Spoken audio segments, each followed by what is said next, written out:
नमस्कार, मी Rohini Ranade. Accounting and much more या आपल्या युट्यूब चॅनलमध्ये तुम्हा सर्वांचं अगदी सहर्ष स्वागत आहे. आता तुमची खरं तर गडबड चालू असेल.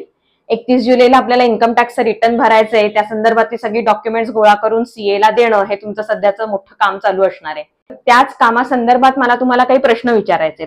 हे जे काही मी प्रश्न आता तुम्हाला विचारणार आहे त्यांची जर उत्तरं तुम्ही स्वतःलाच पूर्ण सॅटिस्फॅक्टरीली देऊ शकलात ना, तर मग हा व्हिडिओ तुम्ही पूर्ण नाही पाहिला तरी चालणार आहे. पण समजा असं तुम्हाला वाटलं की नाही, मी हे नाही ठेवलेलं डॉक्युमेंट किंवा तुम्ही जे विचारताय ते माझ्याजवळ नाहीये, असं जर तुम्हाला वाटलं ना, तर हा व्हिडिओ नक्की शेवटपर्यंत बघा. मी याच्यामध्ये तुम्हाला काही अशा गोष्टी सांगितलेल्या आहेत की या प्रत्येक इंडिव्हिज्युअलनी वर्षातून एकदा करायलाच पाहिजेत. मी तुम्हाला आता प्रश्न विचारायला सुरुवात करते. तुमच्या स्क्रीनवरती काही प्रश्न दिसत आहेत. पहिला प्रश्न आहे, do you have a master list of documents to be furnished to the CA at the time of filing IT returns?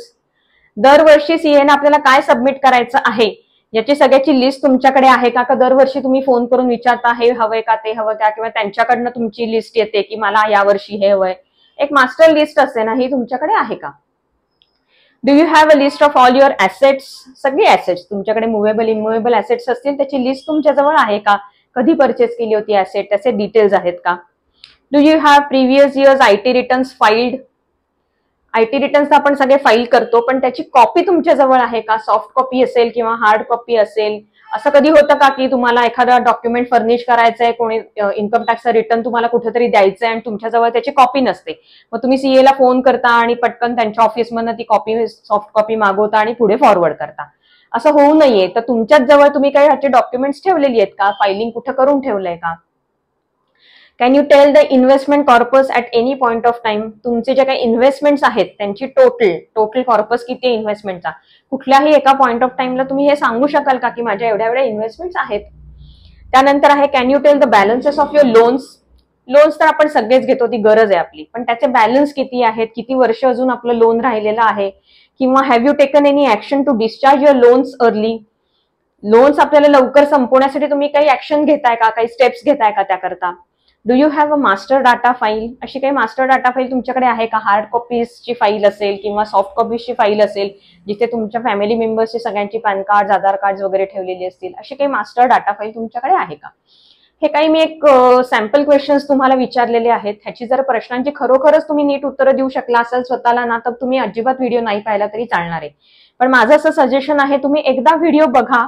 काही तुमचं स्किप होत असेल ना, तर वर्षातनं एकदा तुम्हाला या गोष्टी करायच्या आहेत, हे लक्षात ठेवा. सो आता तुमच्यासमोर मी घेऊन येते things every individual must do annually. वर्षातून एकदा प्रत्येक इंडिव्हिज्युअलनी करायच्या काही गोष्टी. So let's find the answers and solution to this questions. So सगळ्यात पहिल्यांदा आपण पाहणार आहोत, keep the following things ready before filing your ITR. Income tax return भरायच्या आधी तुम्ही या गोष्टी तयार ठेवायच्या. जर तुम्ही सॅलरीड असाल, if you are salaried, obtain the form 16 from your employer. जर तुम्ही टॅक्स ओल्ड रेजिम सिलेक्ट केलेलं असेल, इन्कम टॅक्सचं ओल्ड रेजिम सिलेक्ट केलेलं असेल, तर for claiming ATC, PPF, updated passbook पाहिजे तुमच्याकडे, हाऊसिंग लोनचं इंटरेस्ट सर्टिफिकेट पाहिजे, LIC receipt, school fees pay केल्याच्या receipts, mutual fund tax saving मध्ये काही तुम्ही इन्व्हेस्टमेंट केली असेल तर त्याचं स्टेटमेंट लागेल, टॅक्स सेव्हिंग जर एफडी केली असेल तर त्याची कॉपी लागेल, सुकन्या समृद्धी योजनेमध्ये जर काही तुम्ही इन्व्हेस्टमेंट केली असेल तर त्याचं पासबुक लागेल, एटीसीसीडीचा क्लेम करण्यासाठी एनपीएस कॉन्ट्रीब्युशनची रिसीट लागेल, एटीडी साठी मेडिक्लेमची रिसीट लागेल, एटीई साठी एज्युकेशन लोन आपण जे घेतलेलं आहे, एज्युकेशन लोनचं स्टेटमेंट आपल्याला लागणार आहे. त्यानंतर एटीजी जर क्लेम करायचा असेल, कुठलं डोनेशन तुम्ही दिलेलं असेल तर डोनेशनची ओरिजिनल रिसीट आपल्याला द्यायला लागते. त्यानंतर सगळी इंटरेस्ट सर्टिफिकेट्स, तुमच्या इन्व्हेस्टमेंट्स असतील बँकेमध्ये, एफडीज असतील, लोन असेल कुठलंही, कार लोन असेल, हाऊसिंग लोन असेल, पर्सनल लोन असेल, कुठलीही लोन्स असतील किंवा इन्व्हेस्टमेंट्स असतील, त्या सगळ्यांची इंटरेस्ट सर्टिफिकेट तुम्हाला घेऊन ठेवायची आहेत. यानंतर काय करायचंय, काही इम्पॉर्टंट नोट्स आपण स्वतःजवळ करून ठेवायच्या, ज्या आपण फॉर द इन्फॉर्मेशन म्हणून सीए ला सांगायला पाहिजेत. अशा काही इम्पॉर्टंट नोट्स आपल्याकडे करून ठेवायचे. त्या कुठल्या आहेत? Go through the bank statement and mark important amounts.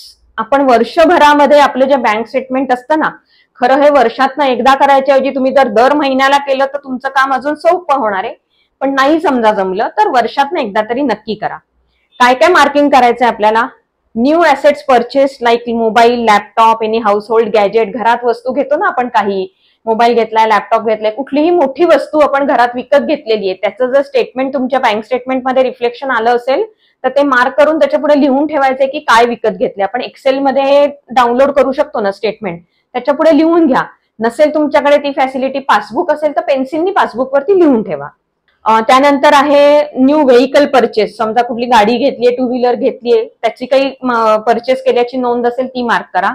New loan taken from bank. Loan घेतलं असेल तर बँकेत ते पैसे जमा होणार किंवा डिरेक्टली ज्या कारणासाठी लोन घेतले तिथे ते जमा होणार आहेत पैसे, त्याची एक नोट तुमच्याकडे करून ठेवा. Any receipt other than salary, business income. तुमचं जर काही स्वतःचं प्रोफेशन असेल, बिझनेस असेल, सॅलरी सोडून इतर काही मोठी अमाऊंट तुमच्या अकाउंटला जमा झालेली आहे का ती मार्क करा आणि ती तुमच्या सीएला आठवणीने सांगा. त्यानंतर रिडम्शन्स. तुम्ही काही म्युच्युअल फंड शेअर्सची रिडम्शन्स केली आहेत का, प्री मॅच्युरिटी केली आहे का कुठल्याही इन्व्हेस्टमेंटची, ती पण मार्क करा. एखादी ऍसेट सेल ऑफ केली आहे का, टू व्हीलर असेल, फोर व्हीलर असेल, कुठलीही ऍसेट, जागा विकली असेल, ती सेल ऑफ केली असेल तर त्याचे पण पैसे जमा झाले असतील ते पण लिहून ठेवा. ऍडव्हान्स टॅक्स पे केला असेल तर त्याचं मार्किंग करून ठेवा. Any other amount you wish to convey to your CA. हे मी तुम्हाला जस्ट एक लिस्ट दिली आहे जी माझ्या मनात आलेली आहे. त्याच्या व्यतिरिक्त सुद्धा काही तुमच्याकडे पर्सनल ट्रान्झॅक्शन्स असू शकतात, मेजर मोठी ट्रान्झॅक्शन्स, अशी तुमच्या सीएला नक्की कन्वे करा तुम्ही. सेकंड पॉइंट आहे important and major expenses incurred during the year. असे मोठे मोठे खर्च कोणते आहेत का जे वर्षभरामध्ये आपण केलेले आहेत. Expenses on your medical emergencies, expenditure on long trips, foreign tour केली असेल कुठली तर त्याचे सगळे खर्च. Any important function arrange. एखाद्या वर्षात तुम्ही कोणता मोठा वाढदिवस साजरा केलाय किंवा तुम्हाला खूप मोठी अचीवमेंट कुठली मिळाली म्हणून पार्टी झाली आहे तुमची, किंवा कुठली मोठी एखादं फंक्शन, कार्यक्रम झालाय घरामध्ये, ते लिहून ठेवा. Advance given to someone. तुम्ही कोणाला तरी ऍडव्हान्स लोन दिलंय का कोणाला, ते लिहून ठेवा. Renovation of the house. असं काही एक्सपेन्सेस, ही सगळी लिस्ट आपण एक्सपेन्सेसची बघतोय. तुम्ही घराचं काही रिनोव्हेशन केलंय, पेंटिंग केलंय किंवा छोटंसं एकच खोली फक्त रिनोव्हेट केली, काही फर्निचरचं काम केलंय, एखादं मोठी फर्निचरचं युनिट आणलंय, असं काही असेल तर तेही तुम्ही लिहून ठेवा. पुढचा असा पॉइंट आहे other important notes for your self. आपल्या स्वतःसाठी हे लिहायचंय. तुम्हाला सीएला द्यायलाच पाहिजे किंवा नाही, सीए मागतोय किंवा नाही ह्यासाठी नकोय, इन्कम टॅक्स साठी हे नकोय, स्वतःसाठी ह्या काही गोष्टी आपल्याला करायच्या आहेत. Important events occur during the year. अशा कुठल्या इम्पॉर्टंट गोष्टी आहेत ज्या वर्षभरामध्ये ऑकर झाल्यात, जसं काही हॉस्पिटलायझेशन झालंय का, कुठला मोठा इलनेस झाला आहे का, घरामध्ये कुठला आजारपण झालंय का, तसं असेल म्हणजे स्वतःचं किंवा फॅमिली संदर्भातलं, तर ते कधी झालं त्याच्या तारखा लिहून ठेवायच्या, किंवा त्याच्या संदर्भातले काही मेडिकेशन्स चालू असतील तर त्याची एक लिस्ट बनवून ठेवा. पण तुम्ही जर नसाल तर ते मेडिकेशन त्या फॅमिली मेंबरला किंवा तुम्हाला स्वतःला कोणते कोणते मेडिसिन्स चालू आहेत त्याची एक लिस्ट असलेली केव्हाही चांगली असते. तुम्ही जर रोजच्या डेली बेसिसवरती काही औषधं घेत असाल ना, त्याची सुद्धा एक लिस्ट बनवून ठेवा. ही माझं खूप मोठं रेकमेंडेशन आहे तुम्हाला. पण तुम्ही जर नसाल तर दुसऱ्या व्यक्तीला कळायला पाहिजे की आपण औषधं कुठली घेत होतो आणि ती कशासाठी घेत होतो, औषधाचं नाव आणि ते कशासाठी घेत होतो, ही लिस्ट अगदी नक्की बनवा. Yearly medical checkups. तुम्ही इयरली मेडिकल चेकअप जर करत असाल तर त्याच्या तारखा लिहून ठेवायच्या. Keep the record of the reports. मागच्या वर्षीचे रिपोर्ट आणि चालू वर्षीचे रिपोर्ट कंपॅरिझनसाठी तुम्हाला मागचे रिपोर्ट जपून ठेवणं अतिशय गरजेचं आहे. Important events in the family or any achievements. त्या वर्षभरामध्ये झालेले काही इम्पॉर्टंट इव्हेंट्स किंवा तुमच्या मुलांच्या संदर्भात, तुमच्या स्वतःच्या संदर्भात, फॅमिली, बायको, नवरा यांच्या संदर्भात, ऑफिसमध्ये कुठेही एखादी मोठी अचीवमेंट झाली, मुलांच्या संदर्भातली अचीवमेंट झाली तर ती नोंद करून ठेवा. Anything related to your job or your career. तुमच्या जॉब किंवा करिअरमध्ये एखादा मोठा टर्निंग पॉइंट आलेला आहे का, तुम्ही जॉब स्विच केलाय, प्रोफाईल चेंज केलंय, एखादा नवीन कोर्स शिकलाय, जॉबमध्ये तुम्हाला प्रमोशन वगैरे मिळण्यासाठी तुम्ही काही नवीन शिकलेला आहात का. सो जॉब किंवा करिअर संदर्भात काही नवीन ऑफिस उघडलंय, काही म्हणजे तुम्ही ऑफिस चेंज केलंय, ब्रांच बदलली, तुम्ही समजा बँकेत नोकरी करत असाल तुमची ब्रांच बदललेली आहे, अशा काही छोट्या छोट्या नोंदी तुमच्या ह्याच्यात करून ठेवा जॉब संदर्भातल्या. Any other event you wish to note. प्रत्येकाच्या पर्सनल लाईफमध्ये वेगवेगळे इव्हेंट्स घडत असतात, त्यातले तुम्हाला कोणते वाटतात की हा यावेळेला हा महत्वाचा इव्हेंट घडलाय, तो तुम्ही लिहून ठेवू शकता. अशा काही लिस्ट मी तुम्हाला सांगणार आहे, ज्या लिस्ट बनवल्यानंतर तो तुमचा एक मास्टर डाटाच तयार होणार. त्याचा कसा उपयोग होईल हे तुमचं तुम्हालाच नंतर कळणार आहे. पहिली लिस्ट आहे list of all your investments, जी म्युच्युअल फंड्स मध्ये, शेअर्स मध्ये किंवा बॉन्ड्स मध्ये, कॅपिटल बॉन्ड्स मध्ये वगैरे आपण इन्व्हेस्टमेंट करतो की नाही, त्या संदर्भातली ही लिस्ट आहे. तर तुम्ही जेव्हा लिस्ट बनवाल तेव्हा ती एक्सेल शीट मध्ये मेंटेन करा. त्याचे कॉलम्स कोणते कोणते असतील ते मी सांगते तुम्हाला. Name of the fund, folio number, bank from which this amount is debited, कोणत्या बँकेतनं ती अमाऊंट डेबिट झालेली. म्युच्युअल फंड SIP जर तुम्ही करत असाल तर दर महिन्याला कोणत्या बँकेतनं ती अमाऊंट जाते. हे महत्वाचं काय आहे, कारण जेव्हा तुम्ही रिडम्शन कराल तेव्हा ते त्याच बँकेत जमा होणार आहे. त्याच्यामुळे बँकेचे डिटेल्स तुम्हाला लिहिणं गरजेचं आहे. टाईप ऑफ फंड, SIP आहे, म्युच्युअल फंड आहे, शेअर्स आहेत. जर SIP असेल तर डेट ऑफ SIP, कोणत्या तारखेला SIP डेबिट होते, अमाऊंट काय आहे त्या SIP ची, dividend receive during the year, dividend option असेल तर डिव्हिडंड रिसिव्ह झालाय का, मोटो ऑफ द इन्व्हेस्टमेंट, हे माझ्यासाठी फार महत्वाचं आहे. कोणतीही इन्व्हेस्टमेंट करताना ती इन्व्हेस्टमेंट करायच्या मागे तुमचं ऑब्जेक्टिव्ह काय होतं, मोटो काय होता, तो तुम्ही त्याच्या पुढे लिहून ठेवायचा. प्रत्येक फंडला नॉमिनेशन आहे का, अतिशय महत्वाचा पॉइंट आहे, नॉमिनेशन आहे का. ते जर नसेल तर ते तुम्हाला करून घ्यायला पाहिजे. या निमित्ताने तुम्हाला कळेल की तुम्ही नॉमिनेशन केलेली आहेत का नाहीयेत. सो ही झाली तुमची इन्व्हेस्टमेंटची लिस्ट. जशी इन्व्हेस्टमेंट म्युच्युअल फंड शेअर्स मध्ये असेल तशाच तुमच्या FDs पण असतील बँकेमध्ये, त्याची पण एक लिस्ट करूयात आपण. त्यात तुम्ही काय लिहाल, name of the bank, branch, FD आहे का RD आहे, त्याचा नंबर, जॉईंट होल्डर आहे का, अमाऊंट काय आहे त्या FD किंवा RD ची, मॅच्युरिटी डेट काय आहे, interest earn during the year. इथे तुम्ही रेट ऑफ इंटरेस्टचा कॉलम ऍड करू शकता, मी तो लिहायचा राहिलाय माझ्याकडनं. रेट ऑफ इंटरेस्टचा कॉलम सुद्धा ऍड करा, interest earn during the year, आणि अगेन नॉमिनेशन आहे का नाही, फारच महत्वाच्या आहेत या गोष्टी सगळ्या. सो हे जेव्हा लिस्ट तुम्ही करायला बसाल तेव्हा तुम्हाला प्रत्येक वेळेला आश्चर्य वाटत जाईल की अरे हो, इतक्या FDs आहेत आपल्याकडे, किंवा ह्या FDs कमी पडतात, आपण नवीन करायला पाहिजेत, ह्या इन्व्हेस्टमेंट्स कमी पडतात, ह्या नवीन करायला पाहिजेत. हे सगळे शोध लागणार आहेत तुम्हाला मी खरंच सांगते, तुम्ही ही लिस्ट एकदा वेळ काढून तुम्ही करा, त्यातनं तुम्हाला इतक्या नवीन नवीन गोष्टी रिअलाइज होणार आहेत ना की तुम्ही खरंच मला थँक्यू म्हणणार आहात. सो पुढचा आहे आपला list of all bank accounts. हे मी सगळ्यांनाच सजेशन देते irrespective of the age. Senior सिटीजन्सना पर्टिक्युलरली मी आधी हे सजेशन देईन की तुमच्या सगळ्या बँक अकाउंटची लिस्ट करा. लिस्ट करायची म्हणजे काय करायचं, काही काही वेळेला असे असतात, काही अननेसेसरी आपण काही बँक अकाउंट ओपन केलेली असतात. ती जर कुठलंही अकाउंट वापरातच नसेल तर ते ओपन ठेवू नका, बंद करून टाका, वेळेतच ते बंद करून टाका. त्याचे पैसे येतील ते तुमच्या रेग्युलर जे वापरातलं सेव्हिंग अकाउंट आहे तिथे भरून ठेवा. So list of all bank accounts मध्ये name of the bank, branch, account number, type of account म्हणजे कुठलं CC आहे, सेव्हिंग अकाउंट आहे, लोन आहे, IFSC, जॉईंट होल्डर, नॉमिनेशन, पुन्हा नॉमिनेशन आलंच. जॉईंट होल्डर असेल तर जॉईंट होल्डर सुद्धा तिथे मेन्शन करायचं आहे तुम्हाला. नेक्स्ट लिस्ट आहे लिस्ट ऑफ ऑल लोन्स. जसं आपण बँक अकाउंटची लिस्ट करतोय तशी लोन्सची पण लिस्ट बनवायची आहे. आपल्याला जी काही लोन्स आपण घेतलेली आहेत त्या लोन्सची लिस्ट बनवल्यानंतर त्याच्यावरती काय विचार करायचा हे मी तुम्हाला सांगणार आहे. सगळ्यात पहिला आपण लिस्ट मध्ये काय लिहायचं बघूया. Name of the bank or financial institution, branch, type of loan म्हणजे कार लोन आहे, हाऊसिंग लोन आहे, पर्सनल लोन आहे, कुठल्याही प्रकारचं एज्युकेशन लोन आहे, लोन सँक्शन डेट, कधी सँक्शन झालं ते, amount sanction, rate of interest, date of EMI, amount of EMI, tenure काय आहे आणि लोन क्लोजरची डेट काय आहे. ह्या सगळ्या लिस्ट आपण जेव्हा बनवतो ना लोन्सच्या, तर ही लिस्ट तुम्ही दरवर्षी अपडेट करणार आहात, कारण दरवर्षी त्याचा इथे तुम्ही बॅलन्सचा कॉलम करा की closing balance as on particular 31 March of the year, असं तुम्ही त्याच्यात एक कॉलम ऍड करा. आणि माझं आता सजेशन ह्याच्यावरती काय आहे, जेव्हा तुम्ही लोन्स हे करता, मी पहिल्यांदा एक प्रश्न विचारला तर तुम्हाला आठवत असेल तर तुम्ही लोन लवकर डिस्चार्ज करण्यासाठी काही स्टेप्स घेता का.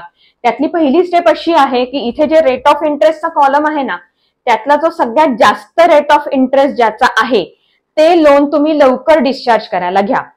आता ही सगळी मी तुम्हाला दिलेली सजेशन्स आहेत बरं का, हे करायचं नाही करायचं हे तुमच्यावरती आहे. कुठलं लोन आधी डिस्चार्ज करायचं ते मी तुम्हाला सांगितलं. रेट ऑफ इंटरेस्ट बघा, ज्यातला जो जास्ती रेट ऑफ इंटरेस्ट आहे ते लोन तुम्हाला आधी डिस्चार्ज करायला घ्यायचंय. पुढची लिस्ट आहे list of all movable assets. ज्या मुव्हेबल ऍसेट्स आहेत त्यांची लिस्ट करायची. Name of the asset, make, model, brand, movable assets आहेत ना, समजा 2 व्हीलर आहे तुमच्याकडे, कार आहे, तर ह्या सगळ्यांची लिस्ट बनवताना ते कोणत्या ब्रँड मेकची आहे हे सगळं तुम्हाला लिहून ठेवायचं. डेट ऑफ परचेस, कधी घेतलंय, cost of purchase, purchase mode, loan करून घेतलेला आहे का कॅश पेमेंट करून तुम्ही घेतलंय, लोन टेकन ऑर नॉट, हे सगळे डिटेल्स. याच्या व्यतिरिक्त तुम्हाला काही माहिती लिहायची असेल तरी ती तुम्ही लिहू शकता. त्यानंतर आहे लिस्ट ऑफ इमूव्हेबल ऍसेट्स. हे खूप महत्वाचं आहे. इमूव्हेबल ऍसेट्सची लिस्ट बनवायची आहे. Name of the asset, detailed address of the asset. Immovable आहे ना, मग ऍड्रेस पाहिजे. Type of asset like land आहे, फ्लॅट आहे, शॉप आहे, कुठल्या प्रकारचं ऍसेट आहे ते लिहायचंय. परचेस्ड फ्रॉम, कुणाकडनं घेतलं, ती नेम ऑफ द पार्टी, ज्याच्याकडनं परचेस केलं ते. Date of purchase, cost of purchase. Payment mode, payment कसं केलं आपण, त्याचं समजा डाऊन पेमेंट तुम्ही चेकनी दिलंय, उरलेलं लोन काढलंय, ते सगळं तिथे लिहा, डिटेल्ड मध्ये लिहा. जॉईंट होल्डर आहे का, को ऍप्लिकंट आहे का, त्याला त्या प्रॉपर्टीला तुमचे जॉईंट होल्डिंग आहे का. Other procurement expenses like stamp duty paid, lawyers fees paid, brokerage paid वगैरे वगैरे. याच्यात एक ऍडिशनल पॉईंट मी लिहायला सांगेन तुम्हाला. समजा तुमचा फ्लॅट आहे, तर तुम्ही ज्या सोसायटीत राहता त्या सोसायटीचं शेअर सर्टिफिकेट तुम्हाला मिळालेले असतील तर त्याचे डिटेल्स तुम्ही ह्यामध्ये नक्की ऍड करा. त्याच्यानंतर आपली लिस्ट आहे लिस्ट ऑफ ऑल इन्शुरन्सेस. इन्शुरन्स करतो ना आपण, वेगवेगळ्या प्रकारचे इन्शुरन्स करतो, त्या इन्शुरन्सची लिस्ट करायची आपल्याला आणि त्या इन्शुरन्सच्या ड्यू डेटची सुद्धा लिस्ट करायची.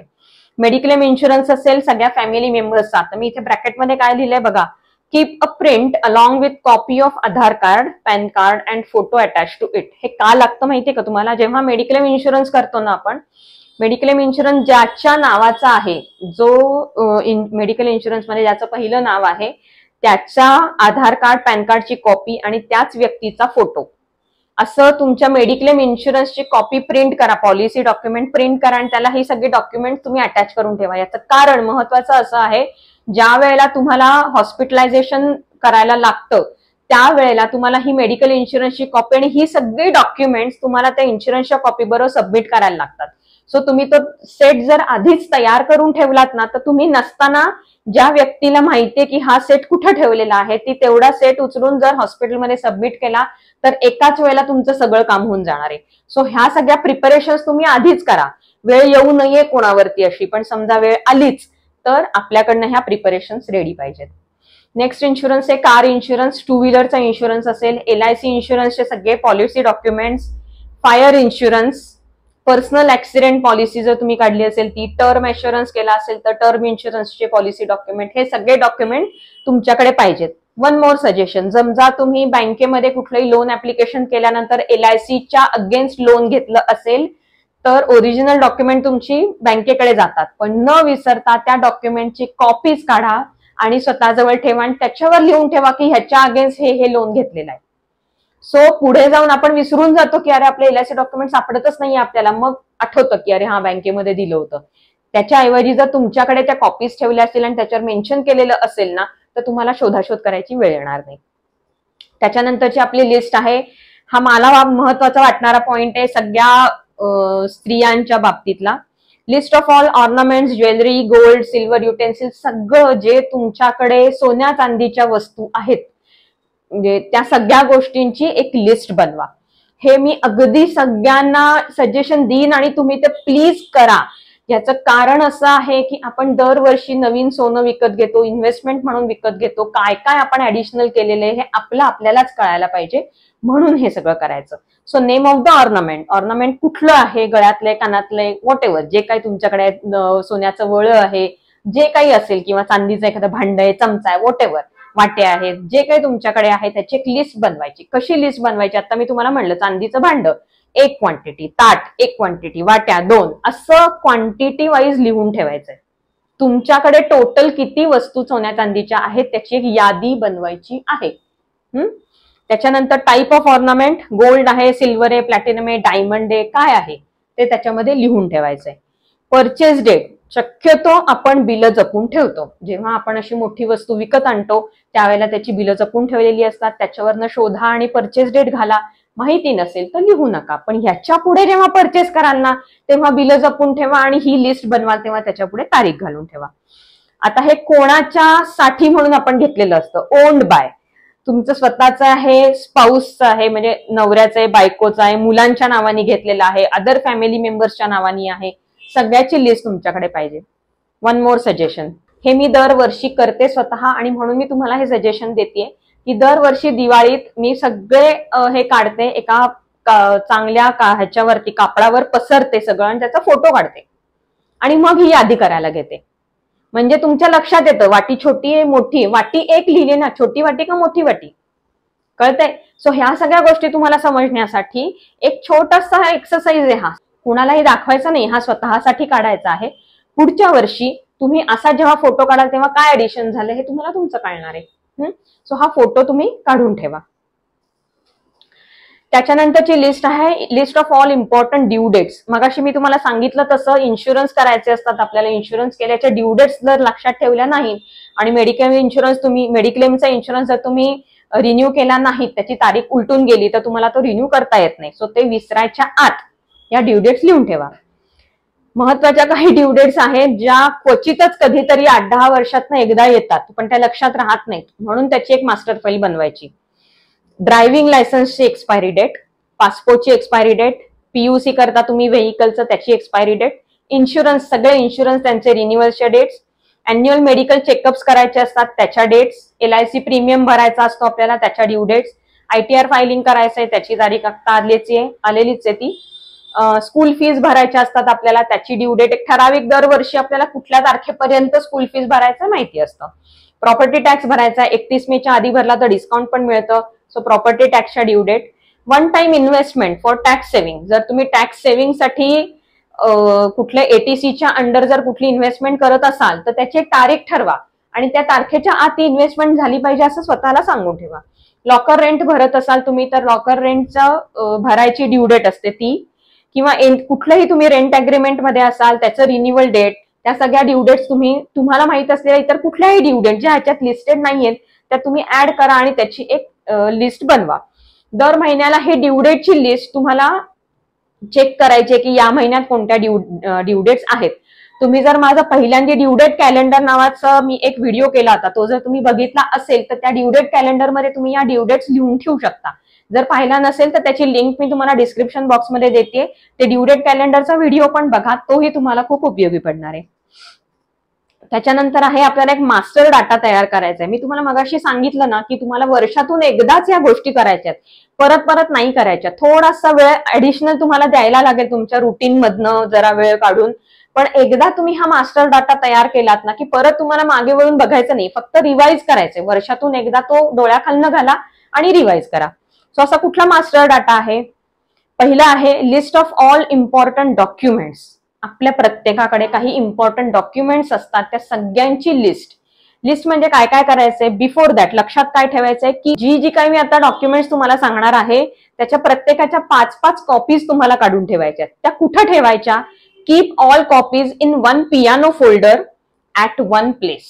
पियानो फोल्डर माहितीये तुम्हाला, असे सेक्शन्स असलेला एक फोल्डर असतो. त्या सेक्शन्स मध्ये तुम्ही प्रत्येकाच्या फॅमिलीच्या प्रत्येकाच्या पॅन कार्डच्या 5 कॉपीज, आधार कार्डच्या 5 कॉपीज, ड्रायव्हिंग लायसन्सच्या 5 कॉपीज, असं सगळ्याच्या कॉपीज जर ठेवल्या ना तर एका ठिकाणी तुम्हाला सगळ्या कॉपीज मिळतील. कधीही कुठे काही सबमिट करायची वेळ आली तर तेवढी फक्त पियानो फोल्डर काढायचा, तो सेक्शन काढायचा आणि पॅन कार्डची कॉपी काढायची. Keep a soft copy also. काय करायचंय सॉफ्ट कॉपी म्हणजे काय करायचे? एखादा A4 साईजचा प्लेन पेपर घ्या किंवा एखादं टेबल असेल तुमचं क्लीन टेबल, त्याच्यावरती तुम्हाला पॅन कार्ड ठेवायचं आणि त्याचा नीट स्वच्छ फोटो काढायचा आहे. भरपूर प्रकाशात तुम्हाला त्याचा फोटो काढायचा आहे. ही सॉफ्ट कॉपी झाली. आयत्या वेळेला तुम्ही बाहेर असाल कुठेतरी आणि तुम्हाला पॅन कार्ड लागलं तर तो फोटो तुमच्याकडे आहे तो तुम्ही सबमिट करू शकता. Laminate the original documents. यातली जी डॉक्युमेंट्स जुनी होत चालली आहेत त्यांचं लॅमिनेशन करून ठेवा, नाहीतर ते खराब होतील, कागद फाटून जाईल. कोणत्या कोणत्या डॉक्युमेंट्स आहेत? First PAN card, Aadhaar card, passport, voter ID, driving licence, vehicle रजिस्ट्रेशनचे सर्टिफिकेट्स, RC, TC सगळंच. शेअर सर्टिफिकेट्स, मगाशी मी म्हंटल ना तुम्हाला, फ्लॅट आहे तुमच्याकडे, शॉप आहे कुठलं तरी सोसायटीमध्ये, तुम्हाला त्याचं शेअर सर्टिफिकेट मिळालेलं असतं, ते जपून ठेवायला लागतं. जर तुम्हाला ह्याला लॅमिनेशन नसेल ना करायचं तर प्लॅस्टिकचे फोल्डर्स मिळतात, त्याच्यामध्ये हे घालून ठेवा, म्हणजे ते काढता घालता येण्यासारखे असतील आणि खराबही होणार नाहीत. एनी मेंबरशिप कार्ड, तुम्हाला तुमच्याकडे कुठल्या क्लबची वगैरे मेंबरशिप असेल ना त्याचं कार्ड मिळतं, त्याची मेंबरशिप कार्डची पण एक मास्टर मध्ये ठेवून द्या. गॅस सिलेंडर तुमच्याकडे असतो त्याचं कार्ड असतं, पाईप गॅस असेल MNGL वगैरेंचा त्यांचं रजिस्ट्रेशनचं डॉक्युमेंट असतं. Marriage certificate, birth certificate, individual photos minimum 10 of each family members. हा पण महत्वाचा पॉइंट आहे. प्रत्येक फॅमिली मेंबरचे पासपोर्ट साईज 10 फोटो त्याच पियानो फोल्डरच्या सगळ्यात शेवटच्या कप्प्यात प्रत्येकाचा सेपरेट पाऊच असं करून ठेवून द्या. हा मास्टर डाटा आहे, हो तुम्हाला लागतोच. आज ना उद्या तुम्हाला कोणीतरी विचारतं, अरे फोटो नाहीये का तुझ्याकडे, त्यातले 2-2 फोटो तुमच्या पर्समध्ये, पाऊचमध्ये, तुम्ही जे वॉलेट वापरत असाल त्याच्यामध्ये ठेवत जा. म्हणजे तुमच्याकडे बाहेर जरी पडला तरी पर्समध्ये फोटो पाहिजे. Agreements like rent agreements, MOU असेल, पार्टनरशिप डीड्स असतात, त्याच्या सगळ्या कॉपीज ह्या सगळ्या जपून ठेवा. ओरिजिनल प्रॉपर्टी पेपर्स, महत्वाचा पॉइंट, की तुम्ही घरात राहताय, घराचे ओरिजिनल पेपर्स किंवा तुमचे व्हेइकल विकत घेतलं तुम्ही त्याचे ओरिजिनल पेपर्स, कुठली अजून काय मी मगाशी म्हणलं तसं गॅजेट्स विकत घेतली त्याचे ओरिजिनल पेपर्स. सो कुठलेही ओरिजिनल पेपर्स, वॉरंटी कार्ड वगैरे तुमच्याकडे असतात ते सगळे जपून ठेवायचे, सगळे प्लॅस्टिकच्या फोल्डरमध्ये ठेवायचे म्हणजे ते खराब होत नाहीत. त्याची एक फाईल बनवायची आणि फाईल बनवून हा पियानो फोल्डर आणि ती फाईल हे सगळं एकत्र ठेवायचंय. इन ऍडिशन टू दिस मला अजून एक असं सांगायचं की हे जे सगळे ओरिजिनल्स असतात की नाही, या सगळ्या ओरिजिनल्स सुद्धा तुमच्या एकाच ठिकाणी पाहिजेत. त्याच्यासाठी पण तुम्ही एखादा पाऊच करा. हल्ली बाहेर मार्केटमध्ये ना विकत मिळतात असे रेडीमेड पाउचेस विकत मिळतात, जे तुम्हाला आधार कार्ड वगैरे ठेवण्यासाठी त्याला सेक्शन्स असतात. असे तुम्ही शोधा, आणा ते, आणि त्याच्यामध्ये सगळ्यांची पॅन कार्ड एकत्र, आधार कार्ड एकत्र, व्हेइकलचे तुमचे आरसी, त्याचं कार्ड येतं, स्मार्ट कार्ड येतं, ही सगळी तुमची एकाच ठिकाणी राहतील cards. Birth certificate, marriage certificate सुद्धा लॅमिनेट करून आणा आणि ते सुद्धा त्या फोल्डरला लावून ठेवा. त्याच्यानंतर थर्ड लिस्ट आहे आपली, keep at least 1 copy of the following documents for your reference. मी जे आता डॉक्युमेंट सांगणार आहे ना त्याची कॉपी, हार्ड कॉपी म्हणा किंवा सॉफ्ट कॉपी म्हणा, ही तुम्हाला ठेवायची आहे. कारण हल्लीच्या काळामध्ये सगळ्यांच्या सॉफ्ट कॉपीज येतात आणि आपण बिल्स वगैरे भरून मोकळे होतो. त्याची एखादा नंबर, म्हणजे फॉर एक्झाम्पल मी एमएससीबीचं बिल लिहिलं ह्याच्यामध्ये, तर एमएससीबीच्या बिलाची एक तरी कॉपी तुमच्याकडे पाहिजे, कारण त्याच्यावर कन्झ्युमर नंबर लिहिलेला असतो. किंवा पुढे मागे जर तुम्हाला विचारलं कोणी की अरे तुमचा कन्झ्युमर नंबर काय आहे, तर तुम्ही शोधत नको बसायला ना. ती फाईल काढा, त्यामध्ये तुम्हाला एक कॉपी सापडेल, कन्झ्युमर नंबर पुरतं सापडेल, पत्ता दिलेला असतो, सगळे डिटेल्स असतात त्याच्यामध्ये. तुमचा कन्झ्युमर नंबर बरोबरच अजून बऱ्याच गोष्टी, बिलिंग युनिट काय वगैरे सगळं लिहिलेलं असतं. एक तरी कॉपी पाहिजे. सो एमएससीबीचे बिल पाहिजे, प्रॉपर्टी टॅक्सचं बिल पाहिजे, telephone bill, mobile bill, index 2, फक्त इंडेक्स 2 म्हणते बरं का मी, अख्ख्या प्रॉपर्टीची तर अग्रीमेंटची कॉपी नका ठेवू, इंडेक्स 2 ठेवा ज्याच्यामध्ये सगळे डिटेल्स येतात. त्या इंडेक्स 2 ची कॉपी पाहिजे. बँक पासबुक, जेवढी तुमची सेव्हिंग बँकची अकाउंट्स आहेत त्या सगळ्यांच्या पासबुकचं फ्रंट पेज. पासबुक जर तुम्ही मेंटेन करत नसाल तर जे काही तुमचं स्टेटमेंट येतं ना बँकेकडनं, त्या स्टेटमेंटचा जो हेडर असतो, जिथे तुमचं नाव, पत्ता सगळं लिहिलेलं, जॉईंट होल्डर, अकाउंट नंबर हे सगळं लिहिलेलं असतं, त्याचा एक स्नॅपशॉट काढून तुम्ही सेव्ह करून ठेवा. Cancel cheque of each account, प्रत्येक अकाउंटच्या कॅन्सल चेकची एक कॉपी. कधीतरी तुम्हाला हे सबमिट करायला लागतं ना कुठेतरी, तेव्हा तो तुम्ही ऐकायला तो चेक कॅन्सल करता आणि मग तो देता. बऱ्याच वेळा तुमच्याकडे चेकबुक पण तुम्ही कॅरी करत नाही, मग ते घरी जा, चेकबुक काढा आणि ते करा. त्यापेक्षा हल्ली सगळ्यांना कॅन्सल चेकची सॉफ्ट कॉपी चालते. सो तुम्ही कॅन्सल चेकचा एक फोटो काढून सॉफ्ट कॉपी त्याची ठेवा. सोसायटी मेंटेनन्स जर तुम्ही पे करत असाल तर त्या सोसायटीचं सुद्धा मेंटेनन्स पे केल्याची कॉपी जपून ठेवा, कारण त्याच्यामध्ये सुद्धा सगळे डिटेल्स असतात. तुमचा मेंबरशिप नंबर असतो, शेअर सर्टिफिकेटचा नंबर असतो, हे सगळं त्याच्यावरती लिहिलेलं असतं मेंबर्सशी रिलेटेड. सो ते पण जपून ठेवा. या व्यतिरिक्त तुम्हाला काही इम्पॉर्टंट वाटत असेल तर तुम्ही या लिस्टमध्ये नक्कीच ते ऍड करू शकता. जो शेवटचा पोर्शन आहे हा पण तितकाच महत्वाचा आहे. काही छोट्या छोट्या टिप्स मी तुम्हाला सांगणार आहे की जेणेकरून जरी तुमच्या हातात ती फाईल नसेल तरी सुद्धा पटकन तुम्हाला त्या गोष्टी कशा सापडतील. सो फर्स्ट आहे, create a master file in Excel and feed this data. आतापर्यंत जे काही तुम्ही डॉक्युमेंट्स कलेक्ट केली ना त्या सगळ्यांचा एक डाटा तयार करा एक्सेल शीटमध्ये आणि तो दरवर्षी अपडेट करत राहा. एक्सेल शीटमध्ये बनवायचं आहे. Make a master folder on the computer for all the soft copies of original document listed above. आपण आता जे पॅन कार्ड, आधार कार्ड म्हणलं ना, तर तुमच्याकडे आता इतक्या सोयी आहेत ना, आपल्याकडे कॉम्प्युटर वापरतो ना आपण, त्याच्यामध्ये फोल्डर्स करूया. स्वतःचा एक फोल्डर, बायकोचा एक फोल्डर, मुलांचा फोल्डर, प्रत्येकाच्या नावाचा वेगळा फोल्डर आणि त्या फोल्डरमध्ये त्या व्यक्तीची सगळी डॉक्युमेंट्स स्कॅन केलेली म्हणा किंवा मी मगाशी सांगितलं तसं फोटो काढून तुम्ही ठेवू शकता. पण ही सॉफ्ट कॉपी तुमच्याकडे असायला पाहिजे. Create a master file for all log in passwords, like income टॅक्सचं लॉग इन तुम्ही करता त्याचा लॉग इन आणि पासवर्ड लिहून ठेवा. जीएसटी असेल तुमच्याकडे तर जीएसटी लॉग इन पासवर्ड लिहा. Bank log in, online banking करतो आपण त्याचं बँक लॉग इन लिहून ठेवा. Any other log in password तुम्ही वापरत असाल, कुठल्या साईट्स वापरत असाल त्याचं लॉग इन पासवर्ड लिहून ठेवा. किंवा ह्याच्या व्यतिरिक्त सुद्धा तुम्हाला अनेक गोष्टी लागतात की ज्या लक्षात राहत नाहीत आपल्याला, त्या सगळ्या तुम्हाला लिहून ठेवायच्या असतील ना तर एकच मास्टर फाईल पासवर्ड म्हणून करून ठेवा किंवा लॉग इन पासवर्ड म्हणून करून ठेवा. त्यामध्ये ह्या सगळ्या ठेवायच्या आहेत. याला मी एक ट्रिक तुम्हाला अशी सांगते की ह्याला सिक्युरिटी पर्पज, मी हे सगळं लिहून ठेवलं आणि कोणी माझा लॅपटॉप पाहिला, मोबाईल पाहिला आणि त्यांनी ते पाहिलं तर काय करायचं. सो एकतर त्या फाईलचं नाव बदलायचं, म्हणजे तुम्हाला कळतं की ह्या फाईलमध्ये मी काय सेव्ह केले. पासवर्ड म्हणून सेव्ह केलं तर कुणीही ओपन करून बघणारच ना ती फाईल. तुम्ही तुम्हाला पाहिजे तसं दुसरं काहीही नाव त्या फाईलला देऊ शकता. आणि सेकंडली, ही फाईल तुम्हाला कुणाला डिस्क्लोज करायची नाहीये, ती तुमच्या पुरती आणि तुमच्या नवऱ्यासाठी किंवा बायकोपुरतीच ती फाईल आहे. ती तुम्हाला मेलवर कोणाला पाठवायची नाही, व्हॉट्सअपवर शेअर करायची नाहीये. कळलं? हे तुमच्या पुरतंच आहे. फाईलचं नाव बदलून ठेवा किंवा मग सरळ त्याला सिक्युरिटी कोड लावा. Confirm whether all the bank accounts, investments, RDs, FDs do have nominations. Nomination आहे का? मी मगाशी लिस्ट केली त्याच वेळेला तुम्हाला कळणार आहे खरं नॉमिनेशन केलं आहे का नाहीये केलेलं. पण जर नसेल केलेलं ना तर ते तुम्हाला करून घ्यायचंय. प्रत्येक इन्व्हेस्टमेंटला नॉमिनेशन आहे का हे चेक करा. त्यानंतर if you are using lockers, keep a diary for recording the inward and outward date wise. जर तुम्ही लॉकर वापरत असाल तर तिथे एक डायरी ठेवा इनवर्ड आउटवर्ड साठी. मी काय नेतीये, मी लॉकर मधनं आज काय नेतीये आणि परत ते कधी आणून ठेवलंय ते सरळ लिहून ठेवायचंय त्या डायरीमध्ये. इफ विल इज रिटन, तुम्ही स्वतःचं विल जर बनवलेलं असेल तर ते रजिस्टर करायला विसरू नका. विल बनवण्यासाठी ह्या ज्या सगळ्या मी आता लिस्ट सांगितल्यात ना त्यांचा 100% उपयोग होणार आहे तुम्हाला. त्यानंतर आहे create a WhatsApp group of yourself and your spouse. दोघांचाच ग्रुप असेल, नवरा बायकोंचा. And share the soft copies of important documents on the group.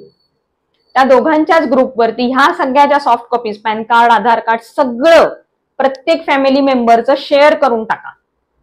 म्हणजे तुमच्या मोबाईलमध्ये हातात ह्या सगळ्या सॉफ्ट कॉपीज राहतील.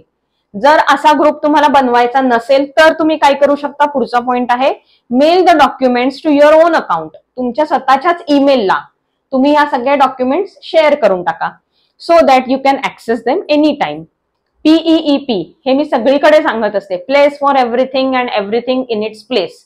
हा सगळा मास्टर डाटा केला, सगळे डॉक्युमेंट्स केली, फोल्डर्स केली, सगळं केलं, पण त्यासाठी जर एक जागा बनवली नाही आणि त्याच जागेवर ते ठेवलं नाही तर मग ऐकायला पुन्हा शोधाशोध आलीच. त्यापेक्षा एक जागा फिक्स करा, कुठलीही एक जागा जी तुमच्या घरातल्या सगळ्या माणसांना माहिती असेल की या ठिकाणी मी गेलं तर मला पॅन कार्डची कॉपी मिळणार आहे, ओरिजिनल पॅन कार्ड मिळणार आहे, ओरिजिनल पासपोर्ट मिळणार आहे. जागा फिक्स करा आणि त्याच जागेवरती हे सगळ्या गोष्टी ठेवा.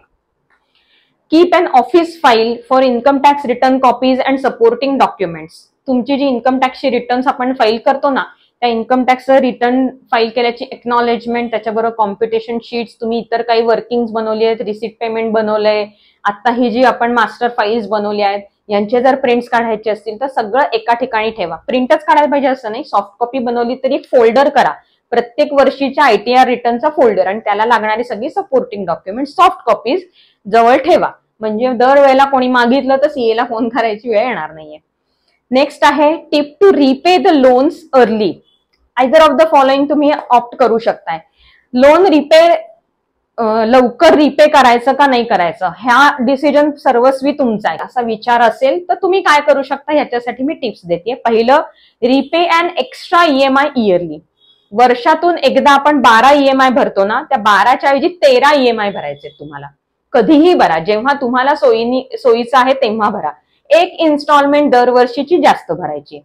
दुसरं काय तुम्ही करू शकता, ऑप्शन 2 काय आहे, increase the amount of EMI. समजा तुमचा EMI आता ऑड अमाऊंट मध्ये असेल की 25,990 वगैरे असा असेल ना, तर तो 26,000 करा, 27,000 करा. महिन्याला तुम्ही किती जास्त पैसे देऊ शकता दर महिना. म्हणजे हा एक EMI जास्त भरायच्या ऐवजी तो स्प्लिट करा, तुम्ही करून घ्या. म्हणजे दर महिन्याला एक ऍडिशनल अमाऊंट त्यामध्ये जाईल आणि आपोआपच टेन्युअर कमी होईल. तिसरा ऑप्शन आहे go for both the above options. दोन्ही करू शकता, EMI पण जास्त पे करा आणि EMI ची अमाऊंट पण वाढवा. लक्षात आले? या ज्या गोष्टी मी तुम्हाला आता सांगते ना, या वर्षातनं एकदा प्लीज तुम्ही करा. कळलं? सो ह्या मास्टर डाटा जो आहे हा तुमच्या पुरता तुमच्या लॅपटॉपमध्ये तुम्ही कॉम्प्युटरमध्ये ह्या गोष्टी करा. जर तुमच्याकडे कॉम्प्युटर लॅपटॉप नसेल तर सरळ वही घ्या आणि वहीमध्ये लिहून काढा, काही प्रॉब्लेम नाही. सो ह्या गोष्टी तुम्ही करा, असं मी तुम्हाला अगदी हायली रेकमेंडेड आहे माझ्याकडनं की हे तुम्ही करा. वर्षातनं एकदा करायचंय. कधी करायचं सांगितलं मी तुम्हाला, शक्यतो जेव्हा इन्कम टॅक्स रिटर्न आपण भरायचं असतं त्याच्या आधी हे जर केलं ना, आत्ताच ही अतिशय उत्तम वेळ आहे हे सगळं करण्याची, कारण इन्कम टॅक्ससाठी तुम्ही डॉक्युमेंट्स गोळा करताय. आत्ताच जर हे तुम्ही सगळं डॉक्युमेंट्स गोळा केली आणि मास्टर डाटा तयार केला तर दरवर्षीच्या जूनच्या पहिल्या आठवड्यात, दरवर्षी फिक्स करा की जूनच्या पहिल्या आठवड्यात मी हे सगळं एकदा रिवाइज करेन. आजचा हा व्हिडिओ तुम्हाला कसा वाटलाय मला नक्की सांगा. जर तुम्हाला हा युजफुल वाटला असेल तर मला कमेंटमध्ये रिप्लाय द्या की तुम्हाला हा कसा वाटला, तुमची काही अजून सजेशन्स आहेत का याच्यावरती, तुम्हाला याचा कसा उपयोग झाला, मला नक्की कमेंटमध्ये सांगा. आणि असे कुठले व्हिडिओ तुम्हाला बघायचे हेही सांगा. नेक्स्ट व्हिडिओ पर्यंत टाटा.